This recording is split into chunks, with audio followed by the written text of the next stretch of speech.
우리가 신앙생활하면서 새 언약이라는 말 참 많이 듣잖아요? 그런데 이게 정확히 뭘 의미하는 걸까요? 오늘 이 아주 중요한 약속의 의미를 한번 쉽고 명확하게 파헤쳐 보겠습니다. 자, 한번 이렇게 생각해 보죠. 만약 우리의 구원이 내가 뭔가를 열심히 해서 얻어내는 게 아니라 절대로 깨지지 않는 하나님의 맹세, 그 자체에 달려 있다면 어떨까요? 바로 이 질문이 새 언약의 핵심을 꿰뚫는 열쇠입니다. 우리의 역할이 아니라 하나님의 절대적인 약속으로 시선을 확 돌리게 만드니까요.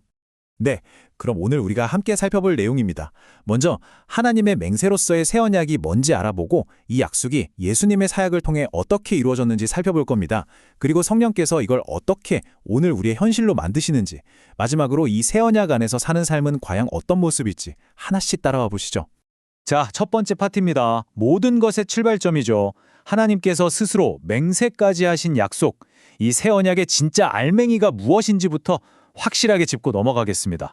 새 언약을 이해하는 데 있어서 이것부터 확실히 해야 합니다. 이 약속은요, 내가 잘해야지, 내가 열심히 해야지 하는 우리의 노력에 달려있는 게 아니라는 거예요. 보시는 것처럼 하나님께서 직접 당신의 백성을 위해 이루시겠다고 맹세까지 하신 전적으로 하나님의 의지에 달린 약속이라는 점, 이게 정말 중요합니다. 이 약속이 얼마나 확실한지 보여주는 가장 강력한 예가 바로 아브라함 이야기죠. 하나님이 약속하시면서 당신보다 더 위대한 존재가 없으니까 그냥 당신의 이름을 걸고 맹세해버리셨다는 겁니다. 자기 자신을 보증으로 세우신 거죠.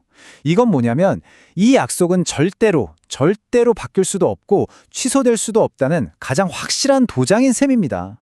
자, 이 표를 보시면 새 언약이 가져온 변화가 한눈에 들어옵니다. 왼쪽이 옛날 방식, 그러니까 우리가 율법 조항들을 지키려고 끙끙 애쓰는 모습이라면요. 오른쪽은 완전히 새로운 차원입니다. 더 이상 밖에서 주어진 규칙을 따르는 게 아니라 하나님께서 아예 우리 마음판을 바꾸시는 거예요. 하나님을 사랑하고 따르고 싶은 마음, 이른바 마음의 할례를 우리 안에 심어주시는 거죠. 이건 뭐 완전한 패러다임의 전환입니다. 아니, 하나님께서 맹세까지 하시면서 이런 엄청난 약속을 하셨는데 그럼 이게 도대체 어떻게 현실이 될 수 있었을까요?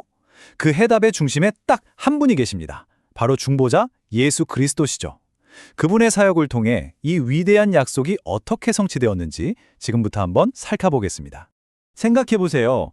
죄 많은 우리와 거룩하신 하나님 사이에는요, 건널 수 없는 아주 깊은 협곡 같은 게 있었어요.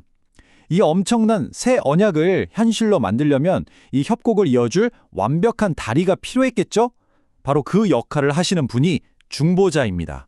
그리고 그 역할을 완벽하게 해내실 수 있는 분은 오직 예수 그리스도 단 한 분뿐이었습니다.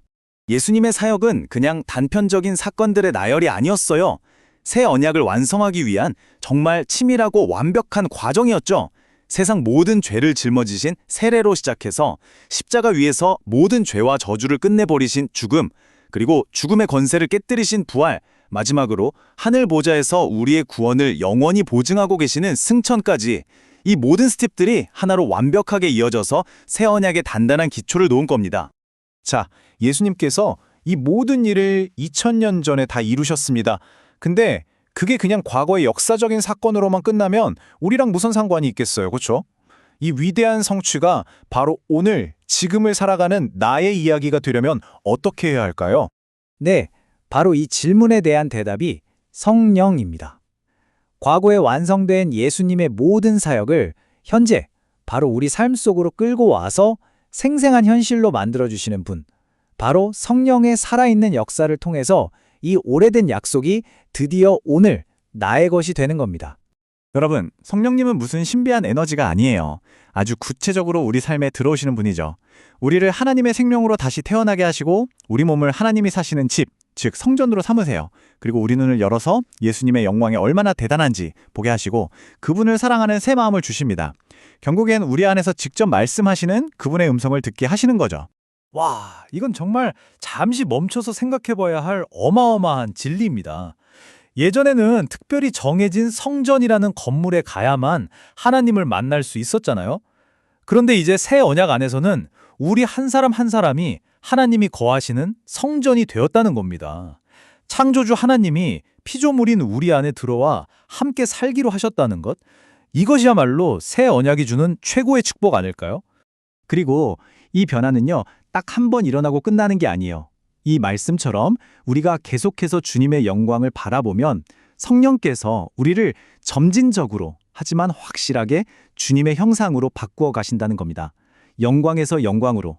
그러니까 어제보다 오늘 더, 오늘보다 내일 더 주님을 닮아가는 이 놀라운 여정, 이게 바로 새 언약 안에서 우리가 경험하는 성장입니다. 자, 지금까지 새 언약이 무엇인지, 어떻게 이루어졌고 또 어떻게 우리 안에서 현실이 되는지 알아봤습니다. 그럼 이제 가장 실질적인 질문이 남았죠. 그래서 이 모든 걸 믿고 사는 삶은 대체 어떤 모습인데 우리의 하루하루가 어떻게 달라지는 걸까요? 새 언약 안에서의 삶은 단순히 신분이 바뀌는 것 그 이상입니다. 삶을 살아가는 방식 자체가 통째로 바뀌는 거죠. 해야 한다는 율법의 무거운 짐을 내려놓고 참된 안식을 누리게 되고요. 어떤 시련이 와도 흔들리지 않는 소망을 갖게 됩니다. 왜냐하면 내 안에 그리스도가 사시니까요. 더 이상 내 힘으로 버티는 게 아니라 내 안에서 들려오는 주님의 음성을 따라 사는 그런 삶이 시작되는 겁니다. 오늘 우리는 하나님께서 맹세로 약속하시고 예수님께서 피로 완성하셨으며 성령께서 지금도 우리 삶에 적용하시는 이 새 언약에 대해 알아봤습니다. 이 모든 건 이미 완성된 선물이에요.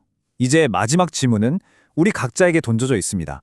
나는 과연 이 완성된 언약의 실제 안에서 살아가고 있는가?